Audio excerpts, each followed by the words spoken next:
Operation सिंदूर की सफलता के बाद भारत ने पाकिस्तान की साजिशों को बेनकाब करने और दुनिया के सामने पाकिस्तान की पोल खोलने के लिए 7 सांसदों के डेलीगेशन 33 देशों की यात्रा की। इस डेलीगेशन ने पाकिस्तानी जो आतंकवाद है उसको एक्सपोज किया। साथ ही ऑपरेशन सिंदूर की रणनीतिक सफलता और भारत की कूटनीतिक मजबूती को दुनिया के सामने रखा गया। लेकिन 7 डेलीगेशन के सदस्यों में एक डॉक्टर हेमांग जोशी भी थे जो कि बीजेपी के सांसद हैं। भारत जब वो लौटे, भारत से लौटने के बाद हमारे सहयोगी विकास ब्रजेश सक्सेना ने डॉक्टर हेमांग जोशी से खास बातचीत की। इस बातचीत में क्या कहा हेमांग जोशी ने, आपको दिखाएंगे पूरी बातचीत। पाकिस्तान प्रायोजित आतंकवाद को आईना दिखाने भारत ने 7 डेलीगेट्स को 33 विश्व के देशों में भेजा जहां आतंकवाद को आईना दिखाया गया। जिन 7 डेलीगेट्स को भेजा उन्हीं में से एक सदस्य डॉक्टर हेमांग जोशी साहब हमारे साथ हैं, भारतीय जनता पार्टी से सांसद हैं। बहुत बहुत स्वागत है सर आपका एक बार फिर भारत की धरती पर। चाय पे चर्चा से शुरुआत करते हैं। प्रधानमंत्री ने आप सभी से मुलाकात की, कैसी रही चर्चा?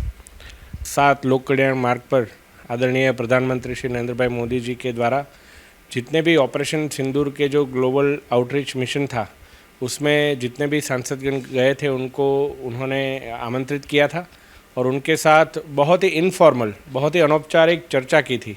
हमको लगा कि ये कोई आधे घंटे की एक औपचारिक मुलाकात होगी जिसमें हमें या हमारे लीडर को उसका फीडबैक देना होगा और उसके बाद हम सब वहाँ से जाएंगे। परंतु पीएम साहब ने सबके साथ व्यक्तिगत रूप से बात की और सबको अपना अनुभव साझा करने का मौका दिया। कई देशों की आपने यात्राएं की, कितनी सफल मानते हैं और कितनी चुनौतीपूर्ण रही?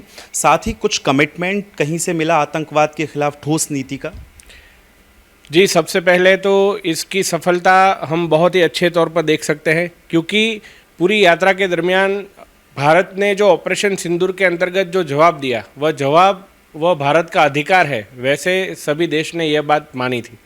दूसरा, हमारा जो डेलीगेशन था उसमें इंडोनेशिया और मलेशिया, वैसे इस्लाम बहुल कंट्रीज़ भी मौजूद थे और उसमें भी हमें बहुत ही अच्छा रिस्पांस भी मिला।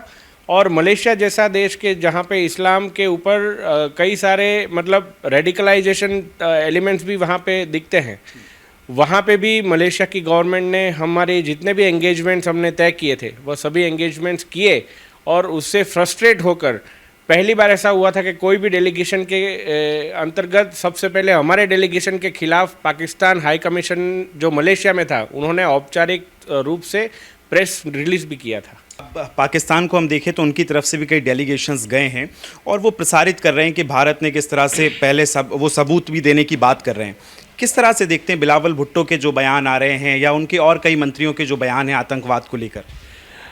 आपने देखा होगा पाकिस्तान का जो डेलीगेशन है वो बहुत ही लिमिटेड डेलीगेशन है और वह डेलीगेशन वो पूरा एक कटोरा लेके गया है जहाँ से उनको ज़्यादा से ज़्यादा फंड मिलने में उनको आसानी हो, वैसे सभी कंट्रीज़ में वह गए हैं। परंतु उनके पास कोई ठोस सबूत या सभी मुद्दों को इंटरनेशनलाइज करने के अलावा उनके पास कोई ऑप्शन नहीं है। तो पाकिस्तान का जो डेलीगेशन है उनको सभी जगह पे शिकस्त मिल रही है। वहाँ का मीडिया हो या वहाँ की गवर्नमेंट हो, वहाँ के सेनेटर्स हो, वो उनको ऐसे ऐसे क्वेश्चंस पूछ रहे हैं कि उनका आंसर उनके पास नहीं है। जहाँ पे पाकिस्तान के जो डेलीगेशन के मेंबर्स हैं वह प्रॉपर जवाब भी नहीं दे पा रहे थे कि जो टेरर कैंप्स को इंडिया ने नेस्ते नाबूद किया वहाँ पे एग्जैक्टली कौन रह रहे थे और जो टेररिस्ट कैंप्स को वो बोल रहे हैं कि हमने इस टेरर ऑर्गेनाइजेशन को बैन किया है। हमारे पास ऐसे फ़ोटोज़ है कि अभी भी कई सारी पंजाब या रावलपिंडी की रैली में वो सभी टेररिस्ट और पाकिस्तान के फूड मिनिस्टर हो या पंजाब स्टेट के स्पीकर हो वह उस टेररिस्ट के साथ बैठे हुए दिखते हैं। प्रधानमंत्री के साथ आपकी मुलाकात हुई और प्रधानमंत्री ने कहा कि ह्यूज डिफरेंस बिटवीन अल्प विराम एंड युद्ध विराम। क्या समझा जाए आतंकवाद के खिलाफ भारत का रुख अब ऐसे ही कड़ा नजर आए? अगर आपने हमारे विदेश मंत्री जी का बयान सुना हो तो उन्होंने बोला है कि अभी हमें भारत पाकिस्तान ऐसे नहीं सोचना है, भारत और टेररिस्तान उस चीज़ पे हमें हमारा ये डॉक्ट्रिन है कि अभी any act of terror will be considered as an act of war, चाहे वो इंडस वाटर ट्रीटी हो या कोई भी हो। पाकिस्तान जब तक आतंक की भाषा बोलेगा हम उनको उसी भाषा में जवाब देंगे। बहुत बहुत धन्यवाद सर। आप सुन रहे थे हेमांग जोशी साहब को, जो कह रहे हैं कि भारत का रुख अब आतंकवाद के खिलाफ इससे भी कड़ा रहेगा। कैमरामैन जीतू के साथ विकास सक्सेना, सुदर्शन न्यूज़, दिल्ली।